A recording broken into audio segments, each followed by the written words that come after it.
Hey, my name's Brittany, and I need your advice. But first, I'll tell you what happened. Since I was a kid, I was a very calm and obedient girl who could play with dolls on the carpet for hours. And the only one who brought confusion into my life was the neighbor boy, Dylan. His parents moved to our area when Dylan was just a toddler, and we spent all of our childhood together. Dylan was the complete opposite of me. He was a loud, active, and very cheerful boy. He made me play football and hide and seek with him, laugh at his jokes, and run races. We went to school together with him and immediately became good friends. Guys from school teased us as bride and groom. And if Dylan was angry when he heard it, I even liked it.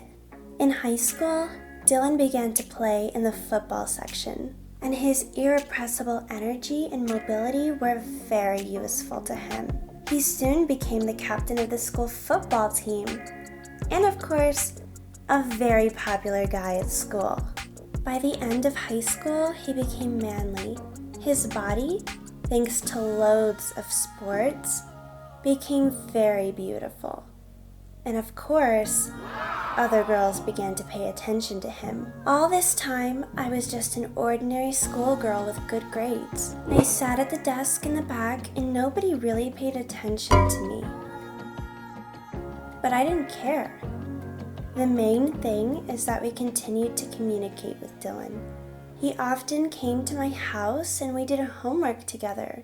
He shared with me funny stories from training, and those were the happiest hours of my life. I dreamt that one day, Dylan would look at me differently, and that our strong friendship would grow into something else. I already realized a long time ago that I was in love with this cheerful boy, and I just waited for him to recognize my feelings and say he feels the same way.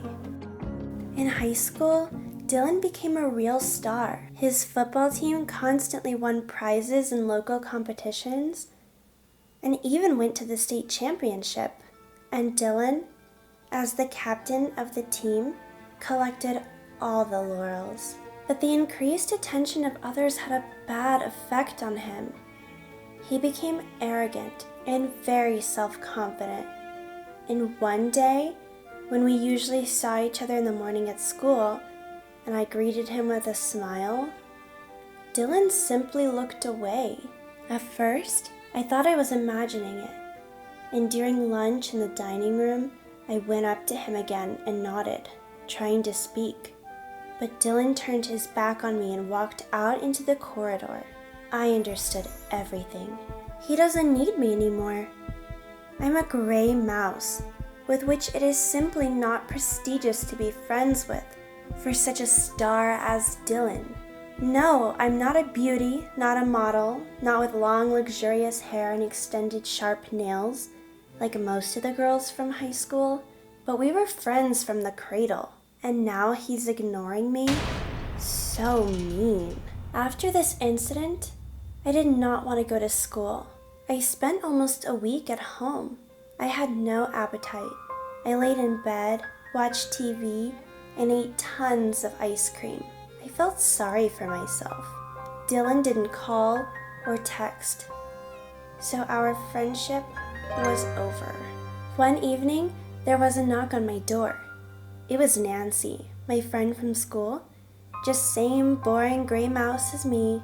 She sat close to my desk. I had a pitiful look, matted hair, pajamas, which I didn't change for a week, and I was apathetic to everything. Nancy was shocked with my appearance. I couldn't take it anymore and told her everything.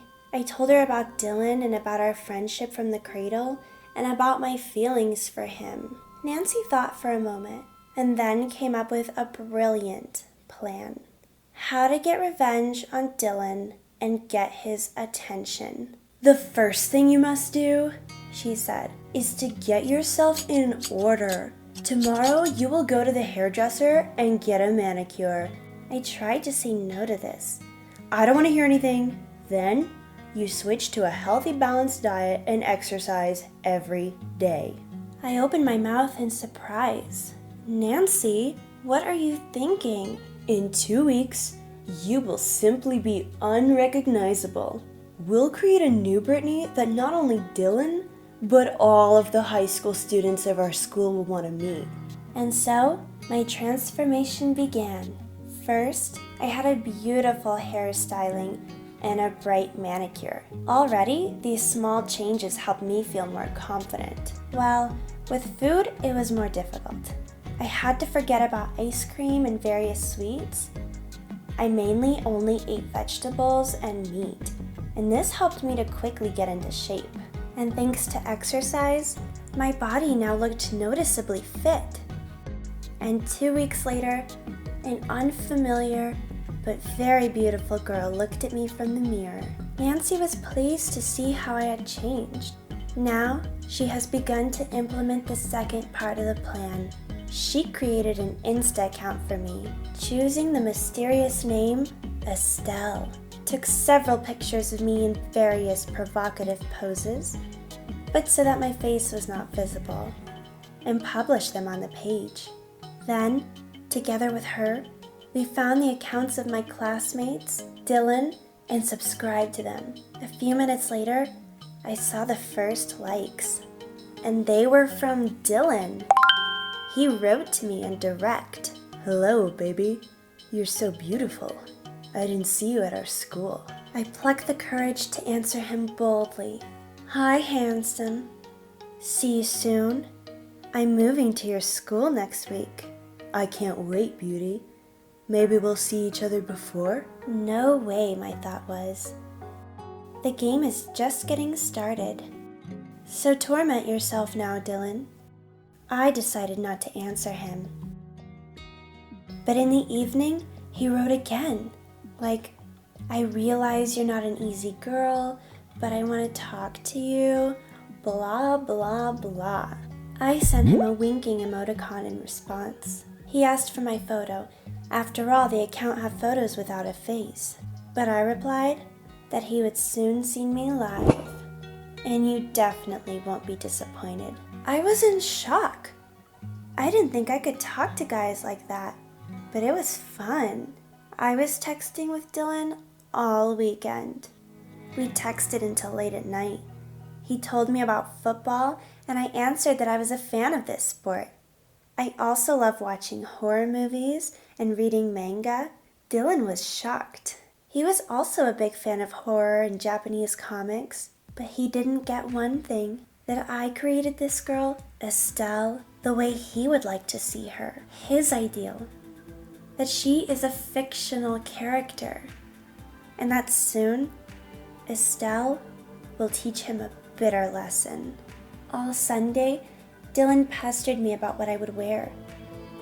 After all, on Monday we were supposed to see each other at school. I said I would come in a bright, tight dress, and he would immediately notice me. Dylan sent me a kiss in response, and wrote that he would not fall asleep today because he was too excited for tomorrow's meeting. This story amused me. In the morning, I put on a dress that I bought a couple of days ago. It favorably emphasized my figure, and I looked really stunning in it. After styling my hair, I looked at myself in the mirror and almost cried. From happiness, of course. At school, everyone paid attention to me. The high school girls whispered angrily behind my back, and the guys were staring at me. I slowly walked over to my locker when I felt a hand on my waist. I didn't turn my face because I knew it was Dylan. "Hey, beautiful. I noticed you right away. You are so hot.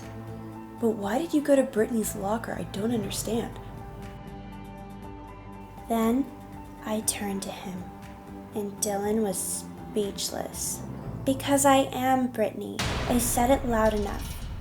There were plenty of people in the corridor, a lot of guys from school in general.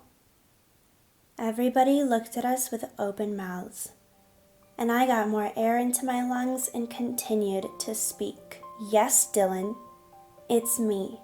That same gray mouse that you stopped noticing. You're now a star, the captain of the football team. Why do you need to communicate with a nerd like me? But you liked Estelle, didn't you? Dylan looked around in confusion. He seemed to be waiting for someone to intercede for him. But there was complete silence around him. You're fake, Dylan. You betrayed your friend, the real one who knows you from childhood. Let everyone see who you are. After that, Dylan pulled his hood over his head and quickly walked towards the exit. A week has passed since the incident, and I have a lot of attention from guys. The first couple of days, it was funny. I really liked the attention of others. One escorted me home from school. The second saved my place in the cafeteria. But Dylan didn't appear, and I realized that I only need him. And I did it all for him. And now I don't know what to do. Call him, have a frank conversation and confess my feelings? Or wait. Sooner or later, Dylan will show up at school. And maybe he'll start talking with me. I don't know. What would you do in my place? What would be the best decision? Write your opinion in the comments. I'm looking forward to it. Hey, I'm Lorraine, and I need to share this with you. It's difficult to talk about, but maybe for one of you this story will come in handy. So, I'm from a very rich family. But my parents were always strict with me. They were afraid that money would spoil me. That's why I go to regular school. I'm a rather introverted person, so it's hard to get along with people. I don't have any close friends at school either. I'm kind of on my own. But one day, something happened that changed everything. I recently turned 16, and my parents decided that this was a great way for me to build relationships with guys from school. They threw a huge party at our house. The theme of the party was kept a strict secret from me, and when on the evening of my birthday I went to my house with a bunch of students from my school, I was surprised no less than everyone else. Unpleasantly. The party was cartoon style. Hello Kitty, unicorns and all. Everything was very nicely decorated, tasteful, and a 9-year-old girl would be overjoyed. Well, I was embarrassed. Guys from school began to make fun of me, and I wanted to sink into the ground. I lowered my eyes, which were already beginning to well up with tears. Leave her alone! Enough jokes here! This is as much of a surprise for her as it is for you.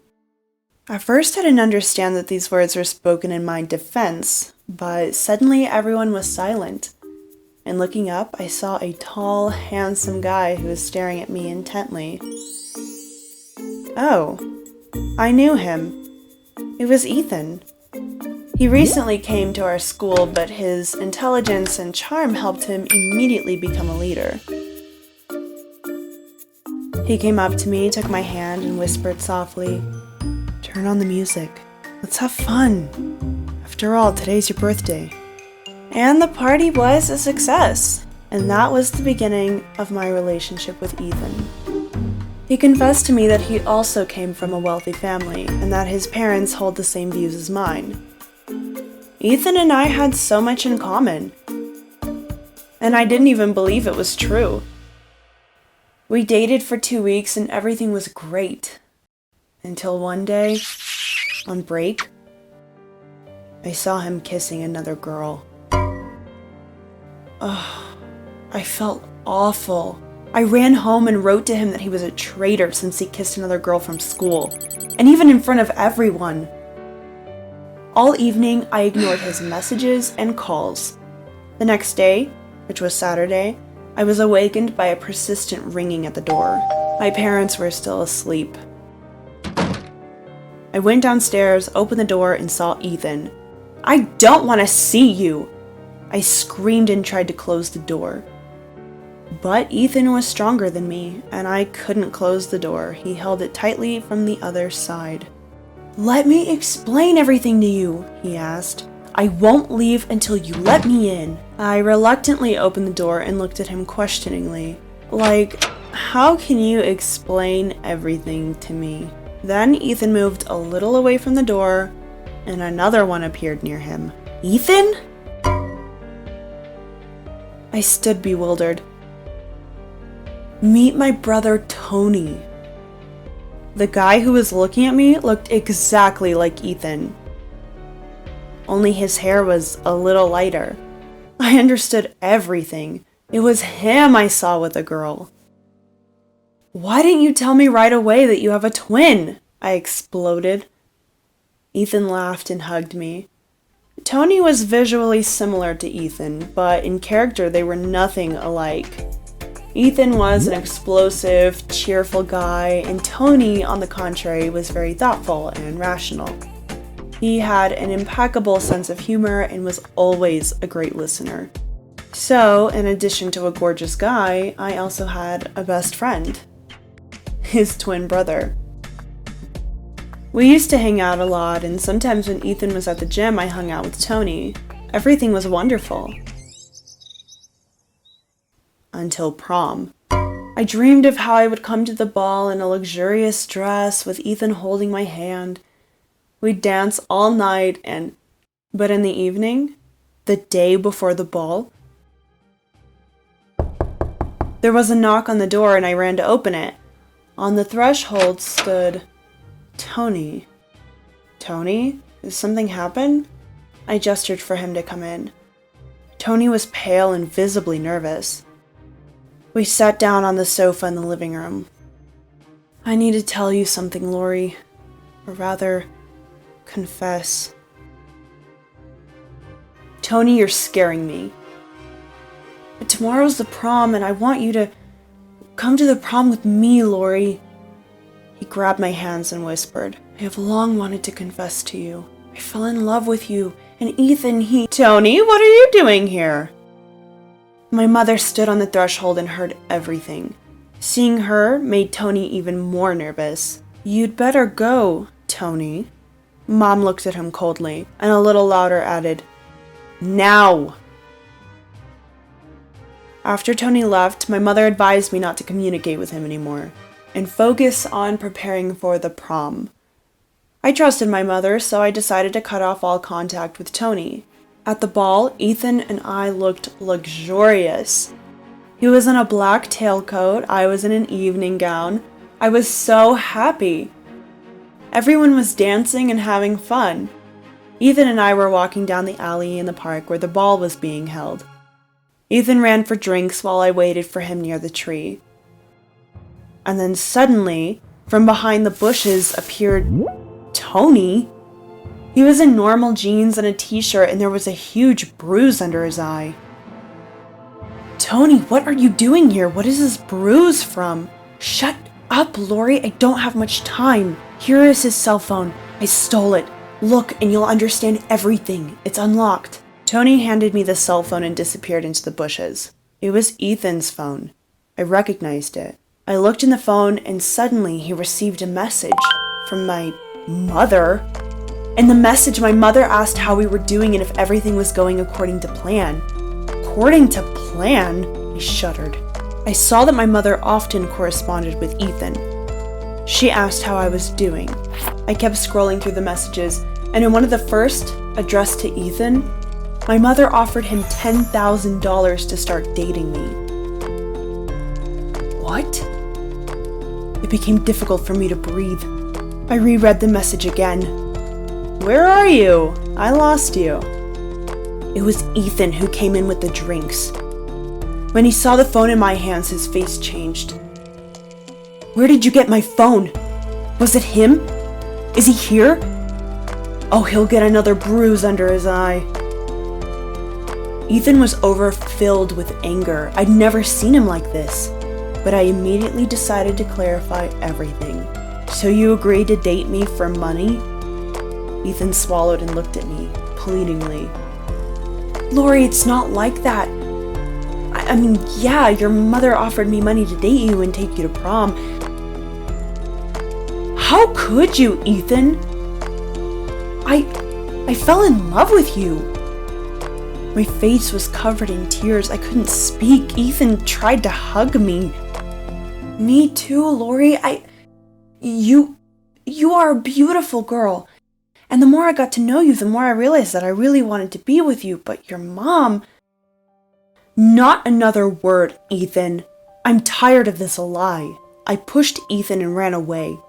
Catching a taxi, I drove home, ran into my room, and closed the door. No persuasion from my parents to open the door worked. I didn't want to see my mother at all. I couldn't believe her anymore.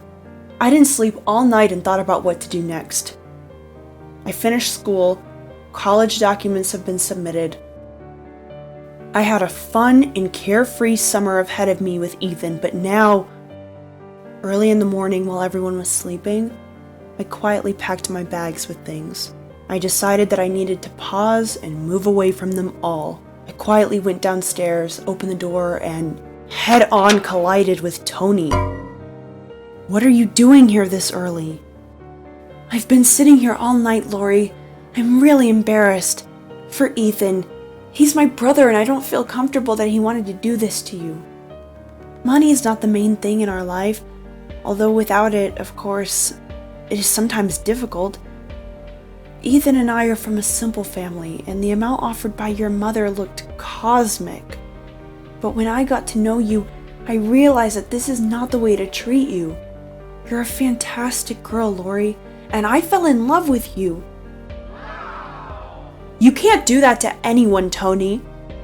It doesn't matter if it's a fantastic girl or the most ordinary girl. Every person must be respected. I looked at him and said coldly, I don't believe you, and I don't trust Ethan. So leave and never try to talk to me again. I went back home, closing the door tightly behind me, and decided that I would not run away from it. They are the ones who should run away and feel ashamed. I didn't talk to my mother for a week after that. She asked for forgiveness, explained that she wanted to help me. After all, she saw that I was a loner at school. And in the end, we made up. I never saw Ethan again. Tony once, briefly. Then they said that they moved to another city, and after a couple months in college, I met Oliver. And now we're dating. The history of our acquaintance is very interesting. Someday, I might tell you. Hey, my name is Margot, and I want to tell you about how my biggest fear came true. A couple of months ago, I met a guy. I liked him right away. His name is Travis. At the beginning, we were just friends. I really liked to hang out together with Travis. I was hoping he had a crush on me too. Sometimes he hugged me tighter than usual. Sometimes he squeezed my hand and my heart sank. But during the prom night, everything changed. We danced with Travis the whole time. He didn't let me out of his arms. And at the end of the evening, Travis kissed me. It was incredible. And we started dating. Our feelings were running high. We were very much in love with each other. We wanted to be near each other all the time, and if we had to, we bombarded each other with messages or talked for hours on the phone. We lived close to each other. Therefore, often in the evenings, Travis hung out in my room. When we didn't hang out, I got really bored. We shared dirty messages with him, and sometimes I even sent him explicit photos of me, which, of course, he was really into. We've been dating for a few months now, and everything was perfect until my worst nightmare came true. It was a normal weekday. I was in a hurry to school to see Travis, and as soon as I entered the classroom, I immediately realized that something was wrong. Everyone looked at me strangely. Some whispered and laughed behind my back. I became uncomfortable. I called Travis, but he didn't answer me.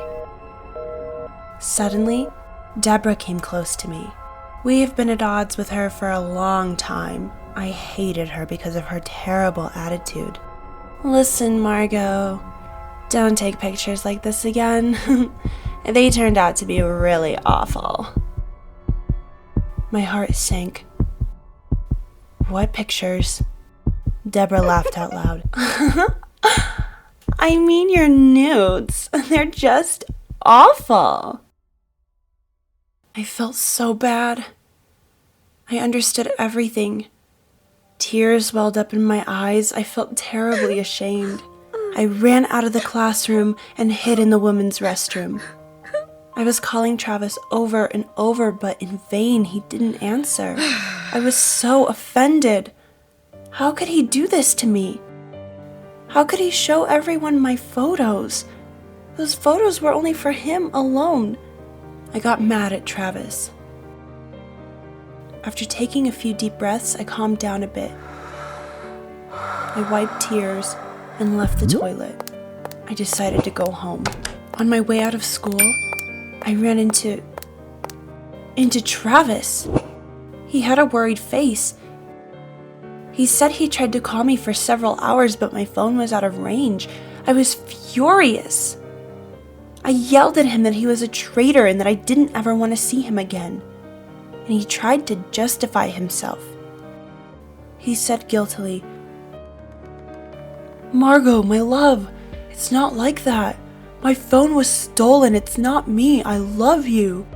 I hesitated for a couple of seconds, whether to believe him, but I also loved him, and he never did anything wrong to me. Therefore, I believed him. Through my tears, I smiled at Travis. It was such a relief at that moment. He didn't betray me. Travis hugged me tightly and whispered that he would fix everything. He kissed me softly, pulled me close. It was very reassuring. And the next day, I found the strength to go to school. I decided to ignore the others if they continued to taunt me. "I'll act like I always do," I said to myself. It wasn't easy, but I did it. At first, everyone was whispering behind my back, but by the end of the day, they stopped. I did not react. And suddenly, this situation became an uninteresting topic. I couldn't wait until the end of class to see Travis. We didn't have the same classes together, but we always went home together. I walked up to Travis at school and saw how he pinned a guy to the wall. Travis was very angry. He said something to one guy in a raised voice. It seemed to me that he would hit the guy. I ran to stop Travis. Oh no, I don't want problems for Travis, my first thought was. Seeing me, Travis froze. He walked away from the guy and turned to me with a smile. "Are you ready? Let's go home." Without noticing the confused guy against the wall, Travis took my hand and quickly dragged me to the exit. We had to go home through the park. It was far enough. I asked Travis why he attacked the guy. Travis looked at me and calmly replied, "He said nasty things about you. I couldn't stand it." I was so pleased to hear this. I hugged Travis and we sat down on the bench. Suddenly, I heard the phone in Travis's pocket vibrate. "Did you buy a new one?" I asked. Travis quickly nodded his head in response. "Can you tell me what model it is?" I asked. Travis hesitated for a second, and then he replied that he didn't want to show. I thought it all just seemed weird to me. "Why?" I asked surprisingly. But Travis was adamant. He wouldn't show me the phone, period. That was his answer. But I kept insisting, finally. Travis lowered his eyes guiltily and whispered, "Just don't be mad at me." He pulled his phone out of his pocket. I was shocked. "Is this your old phone? You didn't buy a new one? Travis, why did you lie to me?" Tears began to well up in my eyes. "So you showed everyone my intimate photos? How could you? You're a traitor and a liar!" Travis constantly nodded his head and asked me not to be angry at him. "I didn't want it to happen, Margot," he repeated. I wanted him to tell me everything. I deserved to know the truth. Travis admitted that he had a bet with a guy from school, and they agreed that if he loses, he will show them my explicit photos. He lost. Travis didn't want to share my photos, but the guy insisted that he must keep his word to the end. He took the phone from Travis and sent some of my explicit photos to his phone, promising not to show them anyone. But he didn't keep his word. And that's why Travis jumped on him today. I hated to hear it. How could Travis do this to me? Bet on my photos? I silently got up and walked home, leaving Travis alone in the park. A week has passed since that day. Travis still bombards me with calls and texts. He tries to talk to me at school, but I still can't forgive him. I still love him, but I feel betrayed. I don't know what to do. How would you act in my situation? Perhaps you have experienced something like this in your life? I really need your advice right now. Write in the comments if you think I should forgive Travis. Hello, I'm Maggie, and I just got out of the psych ward. But no, I'm not their patient. I'm visiting my mom. She has depression and has had it for a long time. But let me explain you everything in detail. I always felt sorry for my mother because she raised me by herself. To all my questions about my father, my mother answered briefly and without much emotion. He died, and nothing to worry about, he didn't love you, and that it was hard to love me. After all, I'm a cripple. For as long as I can remember, I have been on crutches. Mom said that there were difficulties during childbirth. I was severely traumatized, and because of this, my knees hurt. My mom has been taking care of me all this time. She makes sure that I take the necessary meds on time to not get tired. So after school, I have to go straight home, where my mother is waiting for me and a delicious lunch. And yeah, my mom had to look for a job at home to look after me. And for that, I am so grateful to her. In my class, everyone is already used to the fact that I'm on crutches. Nobody pays attention to it. But one day, we had a newcomer who started making fun of me. At home, I told my mother everything. She was silent, but I saw how she tightly clenched her hands into fists.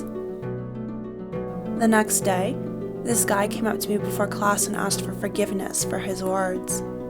I was surprised. I decided to forgive him and just start talking as if nothing had happened. But he quickly waved his hands and did not approach me again.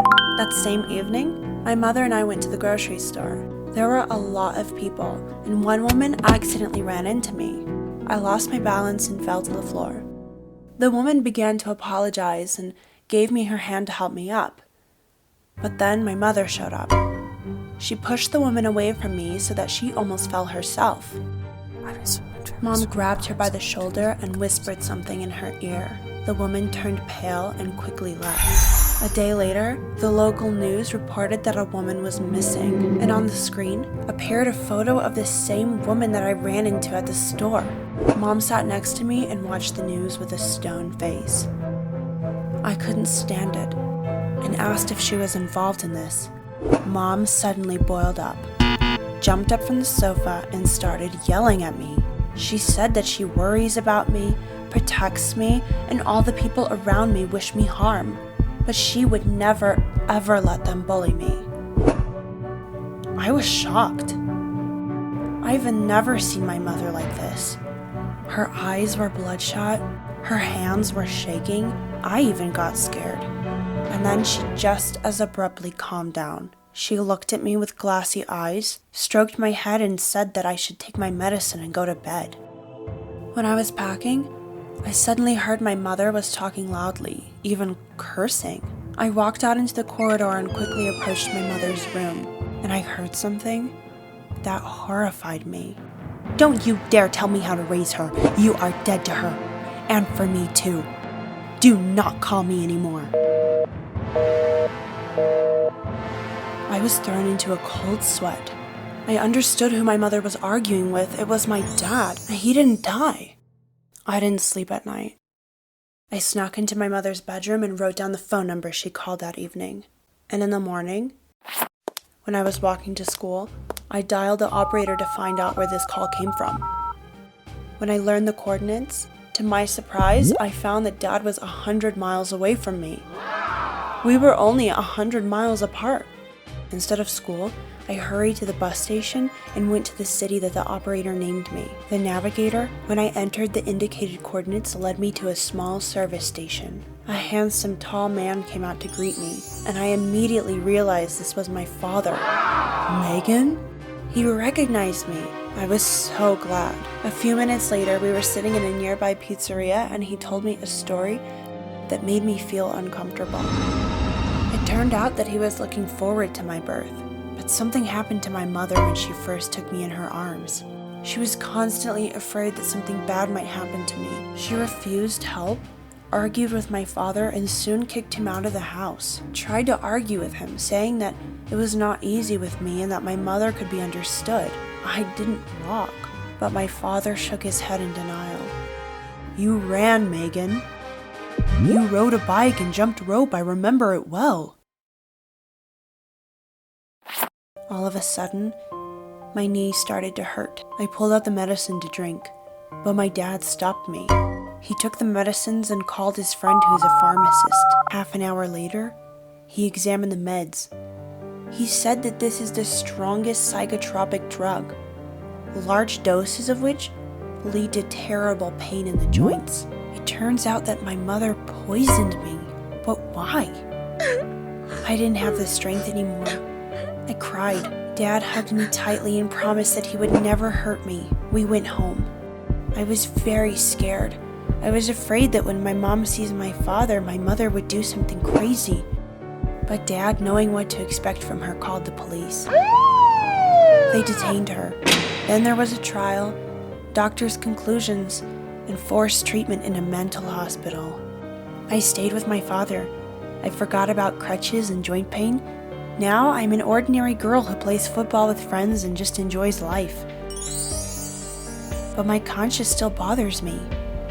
After all, because of me, my mother's in a mental hospital. I visit her, and after the visits, it's even more difficult for me. She's under heavy tranquilizers, and she doesn't always recognize me. Sometimes she just sits and smiles. I don't know what I should do. Should I visit her? Or close this page of life and move on? What would you do? Write in the comments, please. I'll be waiting. And also, promise me that you subscribe to my channel. It's very important for me.